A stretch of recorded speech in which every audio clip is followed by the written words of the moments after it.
Welcome to the Path Monk Presents podcast. My name is Sean Donnelly Lewis, and today I'm talking with Simon Hjorth. He is the COO at OneAffiniti.com. Simon, how's it going? Good. Thank you for having me.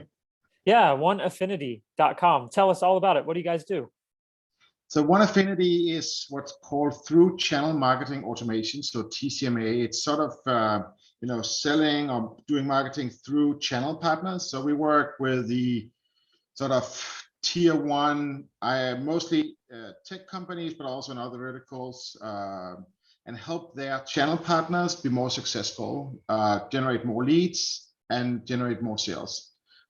We do that through world-class content, both sort of on email, social, driving traffic to landing pages, and reaching their end buyers, right? So we have about 3,500 channel partners we do campaigns for on a monthly basis, reaching about 4 million end buyers, so B2B end buyers on a monthly basis. Wow, it sounds like you guys are taking over the world. Yeah, we are global. So we have a North America hub out of Austin, we have a APAC hub out of Sydney, and we have a EMEA hub out of London. And then we have a sort of a global support center in Manila that's helping us being efficient, working in all time zones, and leverage sort of center of excellence. So we are truly a global company. Very cool. And so since you guys are everywhere, how have you been able to grow the business? Has it been digital marketing? Has it been inbound, SEO, referrals?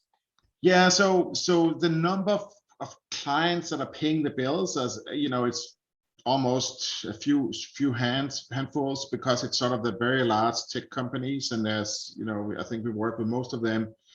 So it's really been through referrals and through the network, and less about the traditional marketing methods. But as we are growing as a company and we are sort of exhausting the tier one brands that we're working with, obviously, so everything from an ABM approach to marketing to get in front of the right people, tell the right message, and so forth. So obviously all the basics of SEO, little bit SEM, some awareness campaigns through sort of, again, LinkedIn and other media, where we're getting in front of the right people, so we can target the 7,500 companies that we really want to work with.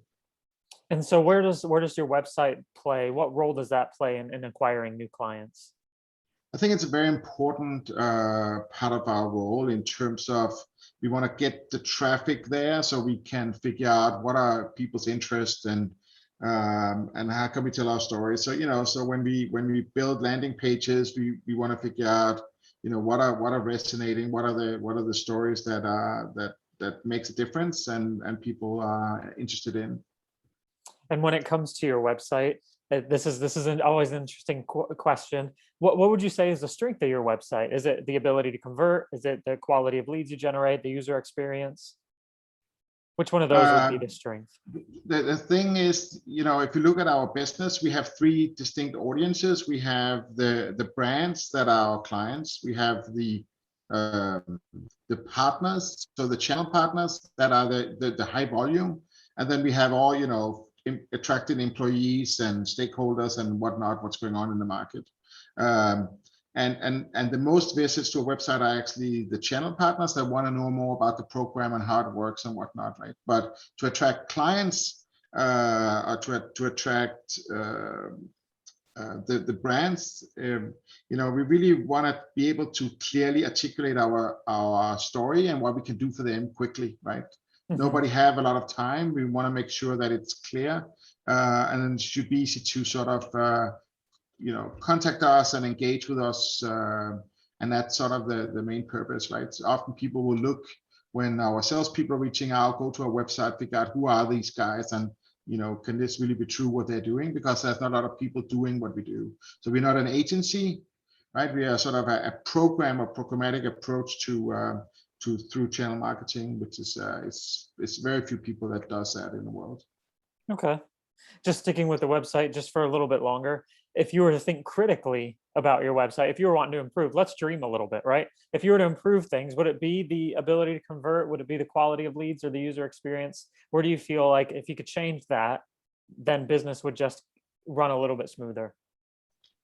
Yeah, right now we are in a process of actually improving our website a lot, where we'll create a partner experience part of the site that is much better for the people that are going to leverage our program.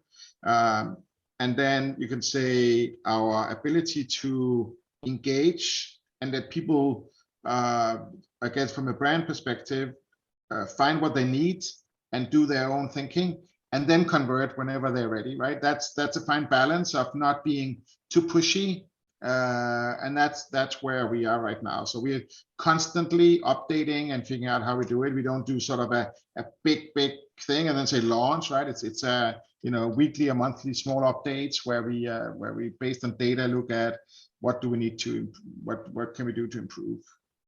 Yeah, that's a great point. I think we have people on the podcast normally, and they say, "Yeah, the website, we're actually redoing it right now." As if it's like you're saying like everything all at once. They just, waiting and waiting and waiting. But the fact that you say that you're continuously making small improvements kind of stops from that bottleneck, right, in the business process when Yeah. you're able to just continually make changes. That's really great.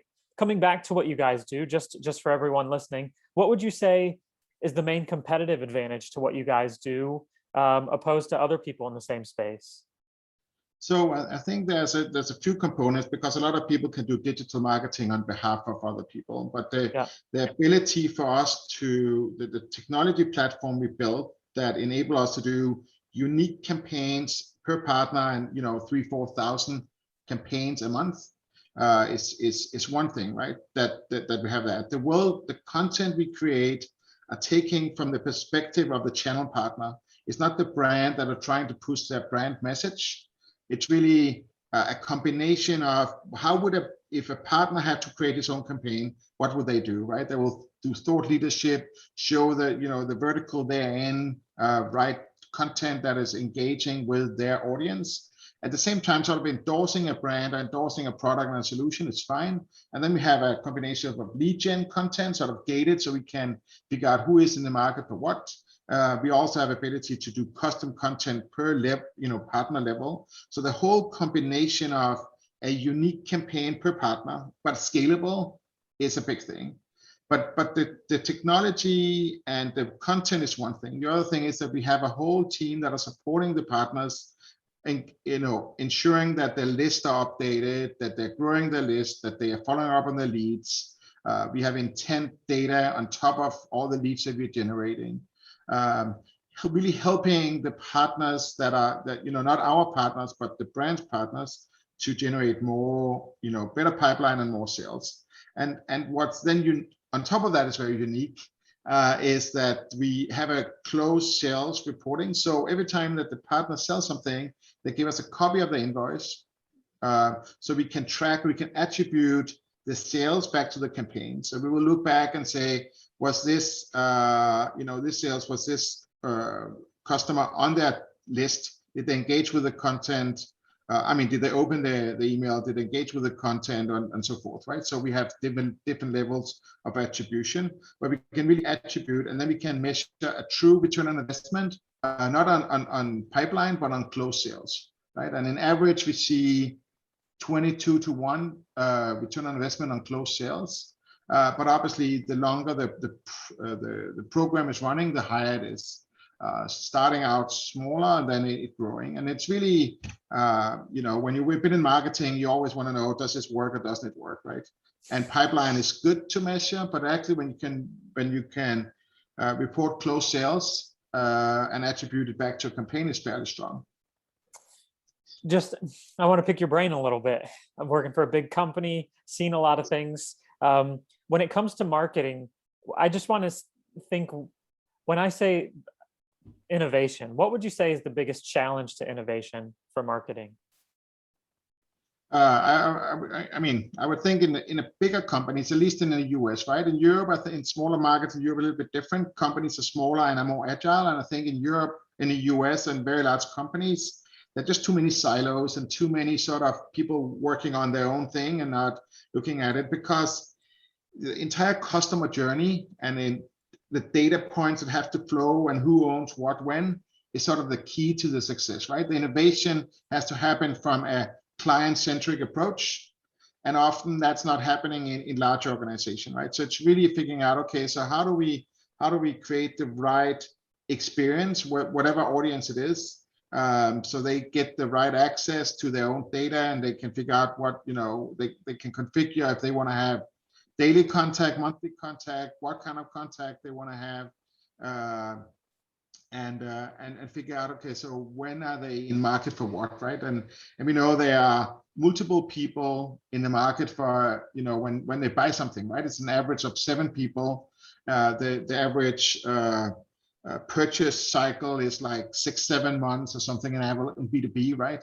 So you need to be able to touch all the different stakeholders and understand where they are in the journey. The better you can do, right? You have to show better content or more broader content, aspirational content in the beginning, and move down the funnel. And that's a tricky part. So the data is so essential, but if you have the wrong data and too much data, it doesn't work, right? And you have to be actionable. So that's really the innovation, I think, comes from the customer data, and figure out how to use that the right way, because there's so many tools and there's so much data. So it's really figuring out how do we make this actionable, right? As an example, we do NPS scoring, or we ask for NPS, and now we are sort of putting in triggers every time there's a low NPS feedback, right? They will automate a trigger email. They'll say, oh, did you know that we could do X, Y, Z, because we know what they're not happy about. And instead of, waiting and not do anything about it, right? We can do something proactively and hopefully convert them into to happy customers, down the line. And just thinking the same idea, when you hear ROI, when you hear return on investment, what would you say is the biggest challenge in marketing for that? I mean, what I've experienced in the past is you never sort of, it was very much sort of a pipeline story, and everybody was happy with that because you couldn't really measure the close sales. And that's what, we're lucky that we can get the closed loop. And I think end of the day, you really want to measure, end of the day, the sales. But there's so many other parts to it, right? Because you can be have a short-term view and just say, okay, we want to do this now. But you also have to think about your brand equity and where you're bringing the brand and whatever. And I think digital marketing, so I come from a traditional agency background where everything was about brand building. And I think it's somewhere in the middle you have to be, right? Because otherwise you're just too short-sighted, too narrow in your segmentation and everything else. And you have to remember the sort of emotional connection, or the experience that you're creating for your customers, whether it's consumer or B2B. You really still want to create sort of that connection, sort of a memorable connection with the brand. And I think that's finding that right balance is very important. And just gonna try and make it hard for you. If you could focus on one of the marketing processes, would it be, well, if you could only focus on one, excuse me, would it be the road mapping? Would it be the growth initiatives, marketing, messaging, reporting? If you were only to focus on one of those, which one would it be, Simon? I mean, that's the name of the game. And the other ones are sort of leading up to that, I think, right? The right messaging will help you be growth, the right branding, the right tools, the right operations. It's all, I mean, it's end of the day, it's about growth, right? Yeah. That's what we are here. We are really, trying to be the salespeople in another way, right? So I think growth is the answer to that, but there are just so many aspects that will help growth. Yeah. And I just want to switch gears here for a second and talk about you as a leader. What kind of content do you consume to continue to educate yourself and grow as a person and as a professional? I'd say COVID has changed a little bit how I've been doing it myself, right? I've been sort of going to a lot of network and just meeting inspirational people and having conversations, and that have moved sort of online to various tools to meet people that just have a different perspective, a different background, and do different things, right? It doesn't need to be marketing people, and be a lot of different people. So I do that. Then obviously reading from whatever news feeds in various places is another thing. And then also during COVID, my stack of books have improved dramatically. I've been reading a lot of good books. Sort of again, mostly it's been a little bit sort of nerdiness around in sales, marketing, development, that kind of world, more than fiction. But it's been good. Okay, so since we're slowly coming to the end of the interview, I still have one more thing I want to talk about, and I want to jump into our rapid fire section. So this is where I just ask you questions, kind of left and right, and you answer them as quickly and honestly as possible. How's that sound? I'll see what I can do. You were talking about it. There are a ton of books behind you. Simon, what was the last book that you read? I'm reading the Obama book, The Promised Land, which is just pretty interesting. And looking back at what happened there from a leadership perspective, I think there's a lot to learn from there. Very cool. And what's the single focus that your company has at the moment? What's the thing you're focused on the most? Right now, we call it multi-language, where we're moving into a lot of different markets in the world, where we historically have worked in the larger English-speaking markets. Now we're moving into all of them. So we built an entire infrastructure to help us, enable us to do that. Very cool. If there were no boundaries in technology, what would be the one thing you want to have fixed for your company today?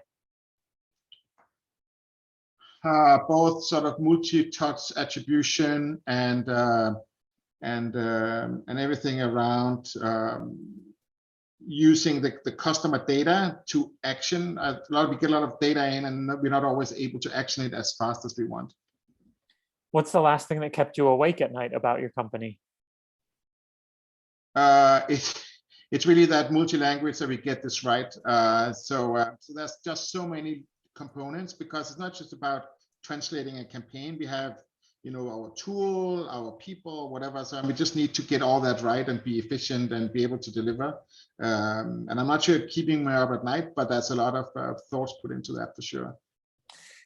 What is the one piece of advice that you would give yourself if you were to restart at your company today? I think it's about the focus, and then have small wins, right? So we talk about the website, it's sort of smaller agile steps, and the same thing goes with this, right? If you try to do everything perfectly, it's not happening. So rather focus. So here's our big long-term strategies here. We know exactly where we're going. Our North Star is here, but a lot of small wins is important, instead of trying to do the big sort of long step first. Yeah, totally. That was Simon Hjorth. You can check out what they're doing at oneaffiniti.com. Simon, thank you so much for being on the show today. The last thing in the show is we let our guests have the last word. So if you want to sum up everything that we talked about, or if you feel like there's something that we missed, I just want to give you the last word. The floor is yours. Okay, thank you. So I think about when you do channel marketing or work with your partners, right? Think about their perspective and not your own, right? It's all about, again, on what's important for the audience, but again, what's important for these partners, how would they communicate? Use that as a starting point instead of trying to push your own agenda. And I think that's very important, and a lot of people tend to forget that because they just consume with what they do themselves. Thanks so much for being on the show today, Simon. Thank you.